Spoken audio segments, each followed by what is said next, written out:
Salut, salut. On va parler déménage parce que je crois que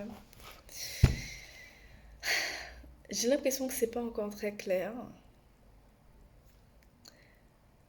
Ça fait plus de 10 ans que le mouvement Napi a impulsé quelque chose dans la communauté afro, dans l'entretien du cheveu crépus. Mais pour autant, j'entends encore des choses qui me perturbent en fait. Et surtout, je pense qu'on a appris aux gens une méthode assez classique de soins et de manipulation avec le peigne, avec la brosse à picot. Et les gens pensent qu'en faisant ça, ils devraient avoir des résultats.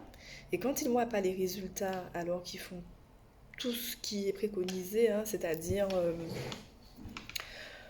bain d'huile, shampoing, masque, euh, quoi d'autre? Crème capillaire, scellage avec une huile, des mélages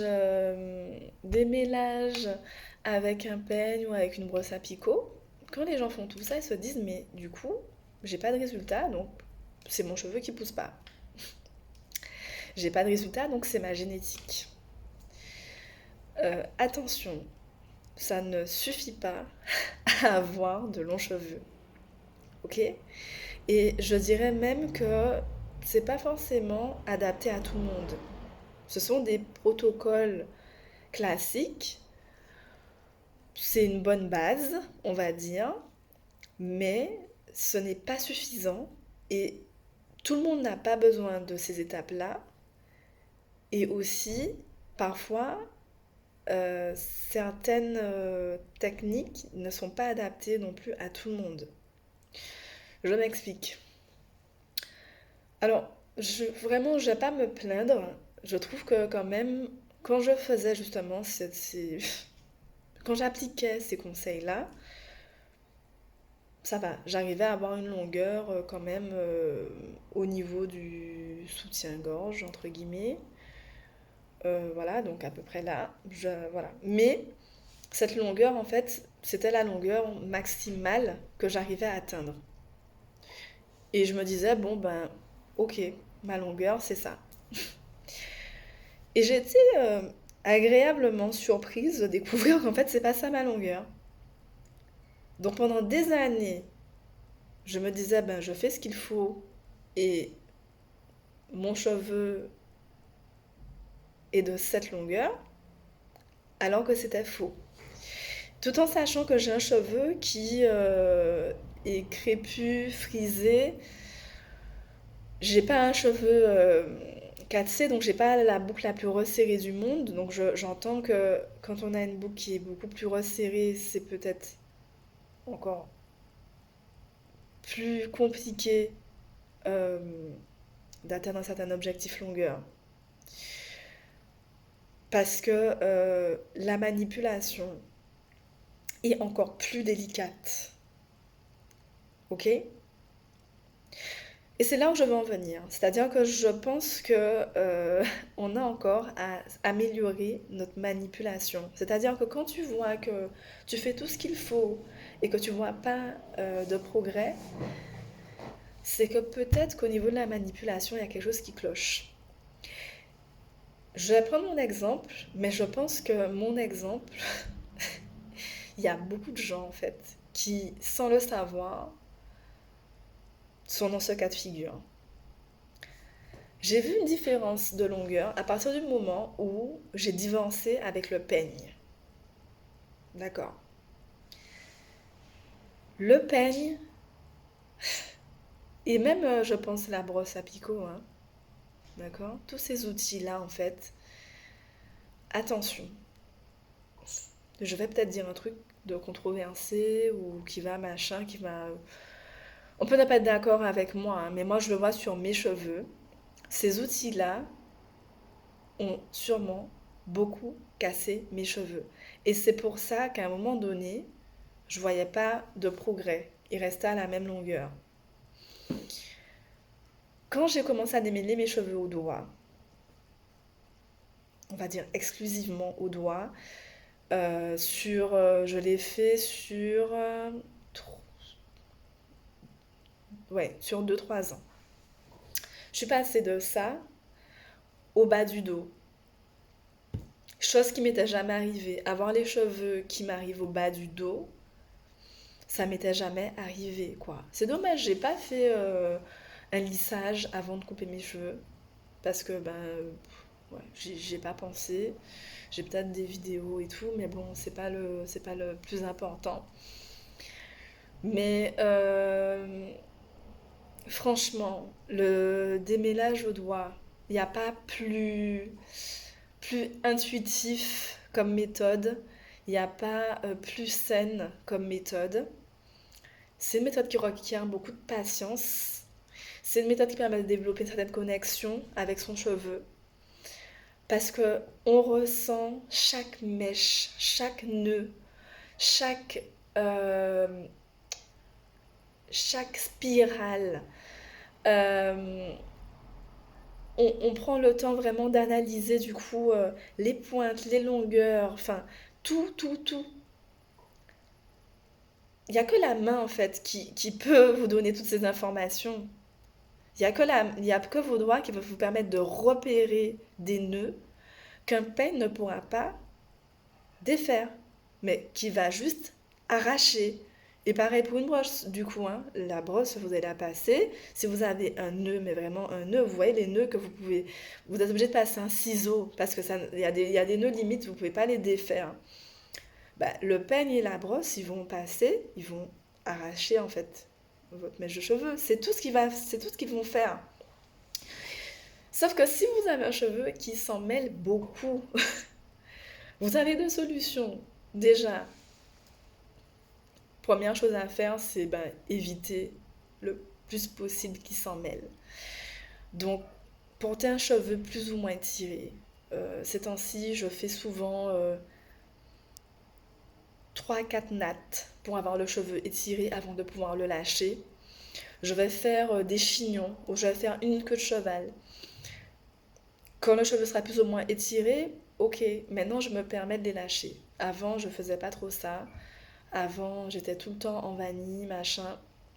Ces derniers mois, je suis en train un peu de changer ça et de voir ce que ça m'a donné. Mais bref, dans tous les cas, il est important de contrôler euh, l'emmêlement de vos cheveux. Voilà. Un cheveu qui est pas trop emmêlé, ben forcément, c'est un cheveu qui sera moins sujet à la casse, vous allez moins perdre patience, etc. Ce sera plus rapide de démêler et il y aura sûrement ben, le facteur de casse sera moindre puisque ben, le cheveu, voilà, il y a moins de nœuds, il y a moins de risques que vous le cassiez, forcément. Donc déjà, ça, c'est la base. Et je dirais, l'autre chose, c'est privilégier vos doigts. Je le répète, privilégiez vos doigts. Essayez. En fait, le problème avec le démêlage aux doigts, c'est que comme toute méthode, quand on n'a pas l'habitude, ça prend du temps. Ça prend du temps pour comprendre comment ça fonctionne. Je vous avouerai que moi, sur mes cheveux, même le démêlage aux doigts, c'était chronophage. Mais je vois, il y a des gens, quand ils parlent de démêlage aux doigts, c'est très rapide sur leurs cheveux. Et je pense que maintenant, j'y arrive mieux. Mais avant, certes, je voyais des résultats, mais je dois vous avouer que le temps que ça me prenait, c'était horrible. Franchement, c'était horrible. Mais bon, je pense que j'ai changé certaines choses dans le sens où déjà, je fais mes soins, j'espace beaucoup moins mes soins, donc ils ont moins le temps de s'en mêler. Je démêle mes cheveux au doigt une fois par semaine et pas une fois par mois. Je pense que ça change la donne. Moins de cheveux morts qui restent coincés, moins de nœuds. Vaut mieux prendre le temps une fois dans la semaine de le faire, en tout cas que ce soit régulier, que de le faire une fois, peut-être toutes les 3 semaines ou une fois par mois en tout cas, et d'être là à galérer. Bref, il y a toute une méthode pour démêler au doigt aussi. qu'il faut maîtriser. Parce qu'encore une fois, si vous maîtrisez pas une technique, ça peut être contre-productif. C'est ça le problème. Voilà. Mais je pense que rien n'égale le démêlage au doigt. Je pense qu'il y a beaucoup de gens, s'ils arrivaient à maîtriser cette technique, ils verraient une différence. C'est-à-dire que pour l'instant, vous êtes désespéré en vous disant ben, je fais tout et ça ne marche pas. Est-ce que vous avez déjà essayé de démêler vos cheveux autrement? Est-ce que vous pourriez admettre que possiblement votre peigne ou votre brosse ne fait pas que vous démêler les cheveux, mais vous les casse? Je sais que c'est difficile à entendre, et pourtant, moi, je suis convaincue que ça, ça vient balayer les efforts de nombreuses personnes à avoir une certaine longueur de cheveux. Et ces personnes-là, après quoi que ben en fait, ils sont pas destinés à avoir de longs cheveux. Ces personnes croient que voilà quoi, hein, qu'ils n'ont pas une bonne génétique. Il est temps peut-être de déconstruire certaines pratiques qui ont d'ailleurs été promulguées dans la communauté afro et qui sont peut-être pas adaptées à tout le monde.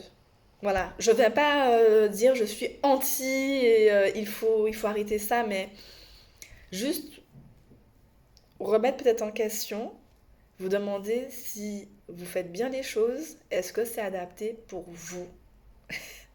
Voilà, je dis pas qu'il faut arrêter le peigne. Moi, ça marche bien pour moi, ça marche peut-être pas pour d'autres, mais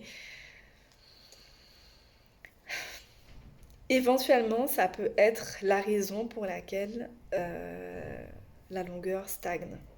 Voilà. Le problème n'est peut-être pas la pousse, parce que le cheveu, ben, il pousse, et que c'est rare quand même qu'il y ait un souci à ce niveau-là. Le problème n'est peut-être pas les soins, vous n'avez peut-être pas besoin d'un produit miracle, mais vous avez peut-être besoin juste d'avoir les bons gestes et de mettre peut-être certains outils de côté ou de les utiliser autrement. Voilà, en tout cas, assurez-vous de n'avoir pas de nœud quand vous démêlez une section avant de passer le peigne. C'est-à-dire que s'il le faut, au moins pré-démêler au doigt. Au moins ça. Et, et après, éventuellement utiliser votre peigne, si ça peut vous rassurer. Voilà. C'est mon petit conseil parce que je pense qu'il y a peu de gens qui sont au courant de ça ou qui réalisent. Il y a peu de gens qui réalisent la différence. En fait, c'est un game changer pour moi, le démêlage au doigt. C'est vraiment. Ça fait la différence. En tout cas, ça a été mon cas et je partage ça parce que ça peut être le cas pour d'autres personnes. Je pense que ça vaut le coup d'en parler beaucoup plus. Voilà. Euh, Ça a fait une sacrée différence, en tout cas, euh, sur mes cheveux. Mais vraiment, vraiment, vraiment. Bon, j'ai eu à les couper il y a 3 ans, une coupe très courte, hein, j'avais fait un taper cut. Et voilà, ça repousse assez bien. Mon objectif, bah, du coup, c'est de retrouver cette longueur au bas du dos, franchement. Mais clairement, pour moi, le démêlage au doigt, c'est... Je ne peux pas en dire plus. Enfin, faudrait que je fasse peut-être une vidéo vraiment pratique dessus, mais voilà, je pense que ça vaut vraiment, vraiment le coup. Essayez.